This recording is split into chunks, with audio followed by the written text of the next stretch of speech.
కర్ణాటక రాష్ట్రంలో నేత్రావతి నది అటవీ ప్రాంతంలో 11వ పాయింట్ వద్ద తవ్వకాలు ముగిశాయి. ఈ తవ్వకాల్లో అస్థిపంజరం అవశేషాలు బయటపడ్డాయి. 2 ఉప్పు బకెట్స్తో అవశేషాలకు సీల్ వేసి సీజ్ చేశారు అధికారులు. గుంతల వద్దే పోస్ట్ మార్టం చేసి రికార్డ్స్ అధికారులు భద్రంగా సూట్ కేసుల్లో పెట్టి తీసుకెళ్లారు.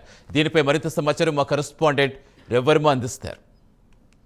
నెలకొన్నటువంటి వివాదం పట్ల ఓ పారిశుద్ధ్య కార్మికుడు చేసిన ఫిర్యాదుతో యావత్తు దేశవ్యాప్తంగా సంచలనం రేకెత్తించింది. దానికి సంబంధించినటువంటి కోర్టు ఆదేశానుసారం ఇవాళ విచారణ అయితే కొనసాగుతూ ఉంది.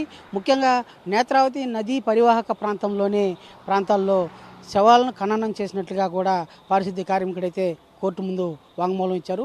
ఆ కోర్టు ఆదేశానుసారం గత వారం రోజులుగా నేత్రావతి నది అటవీ ప్రాంతంలో తవ్వకాలు అయితే ప్రక్రియ అయితే కొనసాగుతూ ఉంది.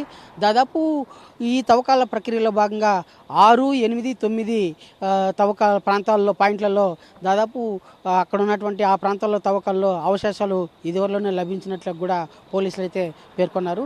అయితే ఇవాళ 11వ పాయింట్లో తవ్వకాల్లో ఉదయం 11 నుంచి సాయంత్రం 6 గంటల వరకు తవ్వకాలు కొనసాగించగా దాదాపు 3 శవాలకు సంబంధించిన అస్థిపంజరాలు బయటపడ్డాయని చెప్పేసి అధికారులు అయితే పేర్కొంటున్నారు. వాటిని అంటే రాళ్ళ ఉప్పు బ్యాగుల్లో భద్రపరిచి వాటిని ఫారెన్సిక్ నివేదికకు పంపించేందుకు మొత్తం సీజ్ చేసి పోలీసు వ్యాన్లకు ఎక్కించారు. అదే కాకుండా తవ్వకాల వద్ద మొత్తం రికార్డ్ చేసి వాటి రికార్డు అలాగే పంచనామా ప్రక్రియ యథావిధిగా మొత్తం రికార్డ్ చేసినటువంటి వాటన్నిటినీ కూడా ఆ రికార్డులన్నింటినీ కూడా ఒక సూట్ కేసులో భద్రపరిచి వాటిని సీజ్ చేసి వాటిని కూడా ఫారెన్సిక్ రిపోర్ట్ కోసం ల్యాబ్కు తరలించారు. ఆ ఫారెన్సిక్ ల్యాబ్లో వచ్చిన రిపోర్ట్ని మరో సీల్డ్ కవర్ ద్వారా కోర్టుకు సబ్మిట్ చేస్తారు. ఆ ప్రక్రియ ఇవాళ కొనసాగుతూ ఉంది. రేపు కూడా అంటే ఇంకా 12, 13 నేత్రావతి నదీ పరివాహక అంటే స్నానపు గట్టు ప్రాంతాల్లో కూడా పూడ్చినట్టు కూడా పేర్కొన్నాడు. ఆ ప్రాంతాల్లో కూడా ఇలాంటి తవ్వకాలు చేపడతారు. అక్కడ వచ్చినటువంటి తవ్వకాల్లో లభించే అవశేషాలను కూడా వాటిని కోర్టుకి సబ్మిట్ చేసేందుకు ముందు ల్యాబ్కి పంపిస్తారు. ల్యాబ్లో పరీక్షించిన పిదప ల్యాబ్ రిపోర్ట్స్ ఆధారంగా కోర్టుకి సబ్మిట్ చేస్తారు.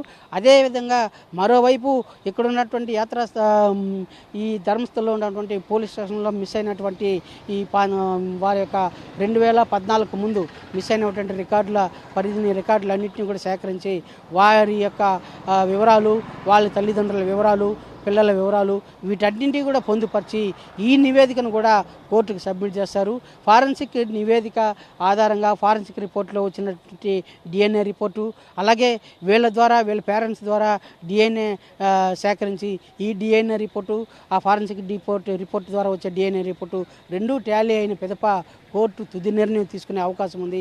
అంతవరకు ఈ విచారణ ఈ తవ్వకాల ప్రక్రియ అంతా కూడా గోప్యత పాటిస్తూ గోప్యంగా వ్యవహరించాలని చెప్పి కోర్టు ఆదేశించింది. ఆ మేరకు పోలీస్ యంత్రాంగం, ప్రభుత్వ యంత్రాంగం బాధ్యతాయుతంగా వ్యవహరిస్తూ గోప్యతను పాటిస్తూ వీటన్నిటినీ కూడా పకడ్బందీగా ఆధారాల సేకరణ ప్రక్రియ అయితే కొనసాగింది. వీడియో జర్నలిస్ట్ నరసింహతో రవి, ప్రైమ్ 9